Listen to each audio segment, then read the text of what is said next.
Indonesia Malam, Saudara. Saat ini kita akan bergabung bersama mediator gugatan ijazah Presiden ke-7, Joko Widodo. Ada Profesor Adi Sulistiono yang akan membahas soal hasil mediasi. Selamat malam, Prof. Adi.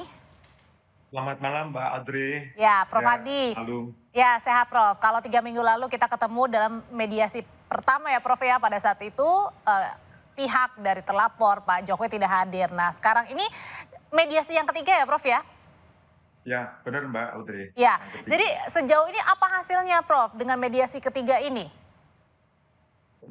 Jadi urutannya saya ingatkan lagi pada para pemirsa. Yang pertama, mediasi kita membacakan resume dan usulan perdamaian dari masing-masing pihak. Kemudian sidang kedua dilanjutkan kaukus. Saya ketemu dengan tergugat dan penggugat secara terpisah.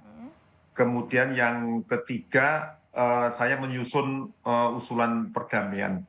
Nah, untuk tergugat 2, 3, dan 4, nampaknya sedang akan dibahas usulan perdamaian saya dengan penggugat, yang nanti akan disepakati atau tidaknya pada Rabu depan. Tetapi khusus untuk penggugat dan tergugat 1, nampaknya sejak awal masing-masing pihak sesuai dengan usulan masing-masing, sehingga kami tidak bisa mempertemukan kesepakatan di antara kedua belah pihak. Artinya kalau tidak mencapai kesepakatan ini artinya deadlock nih? Namanya berarti nanti saya akan melaporkan ke majelis hakim bahwa mediasi antara tergugat 1 dengan penggugat tidak berhasil. Kemudian akan diperiksa pokok perkaranya oleh hakim. Artinya dilanjutkan ke persidangan ya, Prof? Persidangan untuk melihat pokok perkaranya. Ya, Prof, kan sejak awal Prof ini menangani karena Prof adalah juga mediator ya, Prof, ya, untuk kasus ini.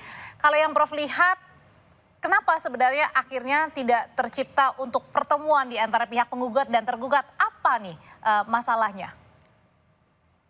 Seringkali mediasi itu dipahami oleh para pihak seperti berperkara di pengadilan. Jadi sebenarnya sejak tahun 2003 Pak Bakirmanan menggagas mediasi ini agar tumpukan perkara di pengadilan tidak banyak bisa diselesaikan melalui mediasi.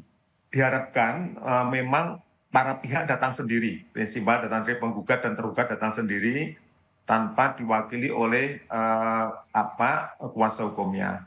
Nah, namun dalam pemahaman selama ini, ketika para pihak ya, sudah diwakili oleh Prof, mohon maaf, kita jeda sejenak ya, Prof, ya. Kita akan ke Polda Metro Jaya dulu untuk mendengarkan keterangan terbaru dari Dr. Tifa yang menjadi saksi dipanggil penyidik Polda hari ini.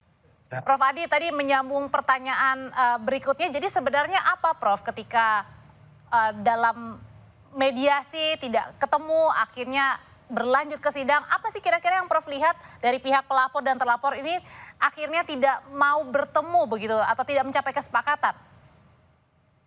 Jadi sebenarnya kalau kita melihat dari filosofi adanya mediasi ini kan masing-masing pihak harus ketemu kan, karena dimusyawarahkan.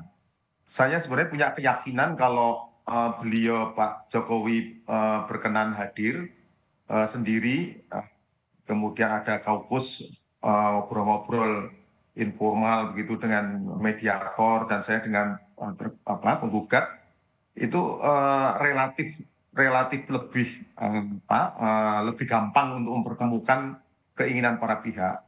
Tetapi ketika biasanya para pihak itu diwakili oleh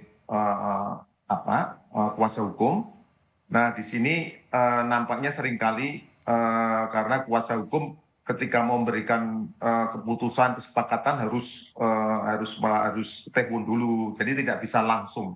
Dan yang sering tidak dipahami oleh kuasa hukum, oleh advokat, ketika mereka sudah mendapatkan surat kuasa mediasi, dianggap bahwa itu sudah selesai. Padahal sebenarnya kalau kita mengacu ke pasal 6 Perma 1 2016 ayat 4, prinsipal atau para pihak itu boleh tidak datang asal Yang pertama sakit, di bawah pengampuan, tinggal di luar negeri, dan sedang menjalankan tugas negara. Kalau tidak ada alasan itu harus wajib datang. Harusnya Tidak datang boleh ya begitu ya? ya, harus wajib datang. Oke, Prof, Dan kalau kalau datang, Mbak, biasanya selama ini yang saya selesaikan, Mm-mm. kalau para pihak datang sendiri, insya Allah relatif perdamaian itu relatif bisa tercapai. Oke, Makanya kalau kemarin sebenarnya datang itu tidak perlu harus datang ke pengadilan, cukup dengan video call, cukup dengan Zoom itu diperkenankan sebenarnya. tapi itu pun tidak dilakukan ya. Oke, kalau Saya gitu, sudah berusaha, sudah sampaikan ke kuasa hukum, saya bisa video call apa enggak gitu kan waktu itu. Tapi mungkin sudah disampaikan, tapi mungkin Pak Jokowi masih menganggap bahwa mediasi itu seperti di ruang sidang yang yang saling berbenturan pendapat satu dengan yang lain. Padahal ini semuanya sebenarnya hanya musyawarah kayak kekeluargaan sebenarnya. Prof Adi, kalau gitu dalam kalimat sederhananya bahwa mediasi perkara ijazah ini buntu. Artinya bisa dikatakan bahwa Pak Jokowi ini menutup pintu damai dan langsung lanjut ke persidangan. Ya, berarti setelah pihak tergugat satu, Pak Jokowi, ketika sebenarnya kami sudah mau mengusulkan usulan perdamaian, tetapi karena menolak sejak pertemuan pertama, tidak berkenan untuk ada perdamaian, sehingga kami tidak akhirnya kami menyimpulkan bahwa tergugat dan penggugat satu dan tergugat satu tidak bisa kita damaikan, kemudian kita laporkan ke majelis hakim. Dan akan berlanjut nanti di persidangan ya, karena ini gagal ya untuk mediasinya dari pihak menggugat maupun juga tergugat. Dalam hal ini Pak Jokowi. Terima kasih Prof Adi sudah berbagi informasi sekaligus juga menjadi mediator terkait dengan tudingan ijazah Pak Jokowi. Terima kasih Mbak Audrey.